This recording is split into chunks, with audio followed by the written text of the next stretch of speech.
नमस्कार मित्रांनो. नमस्कार मित्रांनो. जय शिवराय.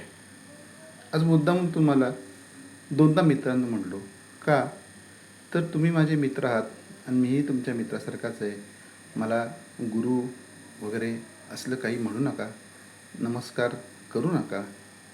बाबा, बुवा, पंडितजी, माऊली, अजून काय सेवेकरी, मठपती, बुवा असलं मला म्हणू नका. या विषयातलं ज्योतिषी वास्तूमधलं थोडंसं मला जरा जास्त ज्ञान आहे म्हणून मी हे सांगत असतो. मी पण एक विद्यार्थीच आहे. तर मला तुम्ही विजय पंडित म्हणा. तर पंडित म्हणजे माझं सरनामे म्हणून पंडित म्हणतो. हां, पण पंडितजी म्हणू नका. त्यात जर आवडलं तर सर म्हणा, पण आपला मित्र छान आहे. बरं, जाऊ दे. आज आपण मेन मुद्द्यावर येऊ की गुरुपौर्णिमा आता आज संध्याकाळी सुरू होते आहे 6 वाजता आणि उद्या रात्री 8 वाजेपर्यंत आहे. त्यामुळे आपण ती बुधवारी सेलिब्रेट करणार आहोत. म्हणजे सेलिब्रेट करायची म्हणजे काय, की गुरुने दिला ज्ञानरूपी वसा, आम्ही चालवू यापुढे वारसा. म्हणजे गुरु आपल्याला काय देतो, काय 2 तोळे सोनं, पैठणी, गाडीबिडी देत नाही, तर ज्ञान देतो. ज्ञान म्हणजे चांगले विचार, ज्ञान म्हणजे टॅलेंट. आणि आजकाल ती बऱ्याच ठिकाणातून मिळते आपल्याला. प्रथम तर आपण आईवडिलांना मातृदेवो हो पितृदेवो हो नमस्कार केला पाहिजे. त्यानंतर आपण कुठला गुरु मानला असेल, जरा आजकाल गुरु मानताना सुद्धा जरा विचार करा, कोणाचं काही रेकॉर्ड निघते नीट तपासत जावा. नाहीतर आपले ते कधी न बघितलेले गुरु बरेत. श्री स्वामी समर्थ, श्री गजानन महाराज, त्यानंतर श्री साईनाथ महाराज चांगले, ठीक आहे, पण तो ज्याच्या त्याच्या श्रद्धेचा भाग आहे. त्यानंतर आमचे पांडुरंग महाराज शितोळे शास्त्री, हा माझे गुरुच आहेत. काय छान आहे त्यांचं सर्व, एकदम बेस्ट. तर गुरु आता आपण सगळीकडे गुरु, आपण जर चांगली जर आपली जर भक्ती असेल तर आपल्याला कुठल्या मंदिरात किंवा कुठल्या ठिकाणीच जावं लागत नाही. कुठेही आपल्याला तो गाठ पडतो, असं पोथ्या पुराणामध्ये लिहिलेलं आहे. मी नाही म्हणत आहे, त्यांची जर आपण पोथी वाचली तर त्यात त्याचा उल्लेख आहे. हा म्हणजे याचा अर्थ देवळात जाऊ नका असं मी म्हणत नाही आहे. त्यांना जायचं त्यांनी उद्या जावा, जरूर जावा गुरुकडं. गुरुचं दर्शन घ्या, गुरुला चांगली भेट द्या यथाशक्ती. मग परत अजून काय काय करू, जरा थोडं करत आता. मी पण बघा पिवळा शर्ट घातला आहे, हे जरा सेट्रिनचं ब्रेसलेट आहे, परत हे आता अंगठीसुद्धा घेऊन बसलेलो आहे. आता ही पुष्कराच्या रत्नाची ती पण. थोडंफार जरा करावं लागतं. आता काय काय कोणाला आता विकायची म्हटलं सर तुम्ही घालत नाही का म्हटलं, घालावं लागतं. म्हणजे प्रयत्नशील पाहिजे. या नुसत्याच या गोष्टी काही घालून काही होत नसतं.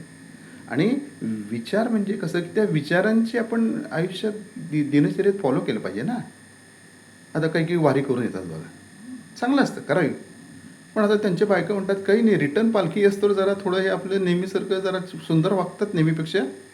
नंतर झालं महिना पालटला की परत पहिले पाडे 55. मी म्हणतो म्हणजे काय वागतात, हे रागराग करतात, चिडचिड, भरपूर काम, आपण बरंच एक विनोदाचानी घ्या. सगळेच असं करतात असं मी म्हणत नाही. जे वारकरी ते खरंच श्रेष्ठ आहेत, सदैव पूजनीय आहेत. तर ही जी गुरुपौर्णिमा आहे, तर आजकाल आपला आधुनिक गुरु पण आहे ऑनलाईनवाला गुगल, त्याला पण नमस्कार करा बरं का. 24 तास फ्रीमध्ये इन्फॉर्मेशन मिळते. हे आमच्यासारख्यांना काही कॉन्टॅक्ट करायचं तर आम्ही पहिलं जरा फी बी मागतो, जरा ॲडव्हान्स देता का वगैरे. म्हणजे पांडुरंग शास्त्रींचा काही विषय नाही येतो, माझा विषय. सर म्हटलं सर म्हणून सर नाव चांगलं असतं, सगळीकडे चालतं. आपण ऑफिसमध्ये सर म्हणत नाही का.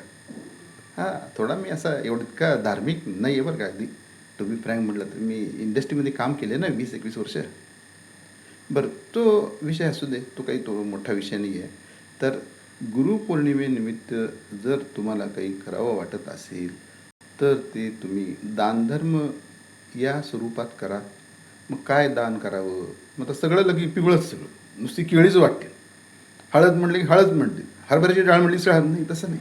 यथाशक्ती काही जेवणाचा कार्यक्रम करा, काही कुठे काही वस्त्रदान करा. तुमच्या इच्छेनं, आपापल्या कॅपॅसिटीनं जे काय करा वाटतं ते करा तुम्ही. सगळं चांगलं आहे, चांगलं होतं आहे. गुरु म्हणजे काय, थोडक्यात गुरु म्हणजे टॉर्च.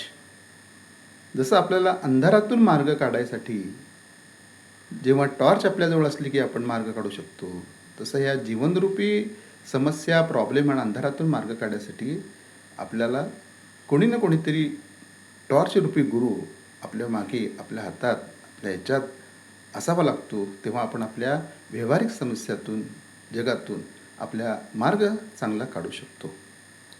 तर हे तर परत आहे की प्रथम गुरु हा आपली आई आहे, मातृदेवो भव, नंतर वडील आहे, पितृदेवो भव, आणि मग गुरुदेव भव, जो तुमची काय श्रद्धा आहे. आज हे पण अगदी माझा गुरु श्रेष्ठ, तुझा गुरु श्रेष्ठ, तुझा हे आहे, नाही मी आता हा केला आहे तिकडे येऊ का नको, त्या गुरु जाऊ. अरे काय, अरे सगळ्या गुरूंची शिकवण एकच आहे. मी तर त्याच्या पुढे मी जाऊन म्हणेन, मशिदीत, चर्च, देवळात सुद्धा शिकवण एकच आहे.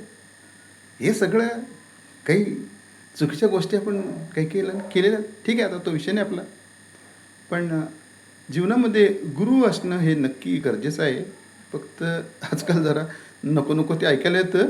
जरा व्यवस्थित त्या गुरुचा प्रोफाईल, अभ्यास वगैरे, जरा चौकशी वगैरे, अनुभव वगैरे करून करा. आणि मी तर म्हणेन की श्री स्वामी समर्थ, श्री गजानन महाराज, त्यानंतर आपले हे श्री साईनाथ महाराज, संत तुकाराम महाराज, संत ज्ञानेश्वर महाराज, बिनधास्त आपलं गुरु करायला काही हरकतच नाही. आणि आमचे पांडुरंग महाराज शितोळे शास्त्री तर काय, अरे एकदम बेस्ट व्यक्ती. मी जेव्हा भेटाल ना तेव्हा तुमच्या लक्षात येईल. ठीक आहे, आता जास्तीचा वेळ घेत नाही. लागा आता गुरुपौर्णिमेच्या तर यायला, आणि जर काही लागलं तर आम्हाला मागा. हे आता दाखवलं नाही की तुम्हाला पुष्कराची अंगठी दिसली का? आणि त्याचबरोबर आपलं क्रिस्टल ब्रेसलेट सिट्रिनमध्ये असतं. इथं आळंदीला ऑफिस आहे आमचं, श्रीजी वास्तू ज्योतिषतर्फे. सारखं काही म्हणायला नको. अजून काही व्हिडिओ या संदर्भातला बघायचा असेल तर तुम्ही माझ्या यूट्यूबचा एक जुना व्हिडिओ आहे, त्याची लिंक देतो मी, ती बघा. गुरुपौर्णिमेच्या तुम्हा सर्वांना पुन्हा एकदा शुभेच्छा, आणि तुम्हाला नेहमी चांगला गुरु लाभो, आणि तुमच्या सर्व समस्येतून तुम्ही बाहेर पडावं आणि आनंदी जीवन जगावं, हीच आज मी गुरुचरणी प्रार्थना करतो. धन्यवाद.